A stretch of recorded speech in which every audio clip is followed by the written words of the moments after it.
Hello, আসসালামু আলাইকুম বন্ধুরা।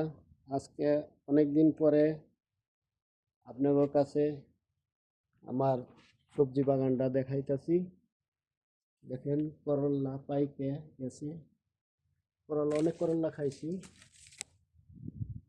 করল্লা আরও আছে, এই যে দেখা যায়। নতুন একটা কিছু আপনাদেরকে দেখাবো আজকে। এটা আল্লাহর অশেষ রহমতে আমি কিছু পরিশ্রম দিছি, সেই বিনিময় হয়েছে। দেখেন, একটা মরিচ গাছে দুই ধরনের ফলন।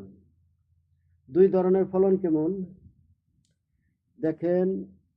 তিনটে ডালা আছে, টোটাল চারটে ডালা আছে মরিচ গাছটা। এই একটা ডালায় উপর ফিলি গুয়া দেওয়া মরিচ গাছের, আরেকটা ডালায় নিচ ফিলি ঝুলিয়া রয়েছে। আরেকটা ডালায় উপর ফিলি, এই যে মরিচ ধরছে উপর ফিলি। এই যে আরেকটা ডালায় নিচ ফিলি ধরছে। এটাই হইলাম বৈজ্ঞানিক। এই বৈজ্ঞানিক পারিশ্রমিক করে আমি এই জিনিসটা করছি।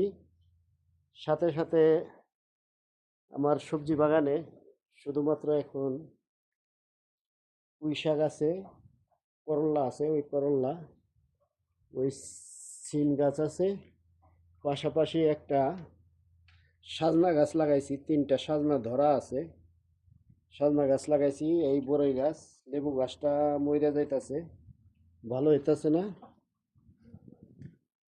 এটা হলাম আমার ভিতরের সাইডটা।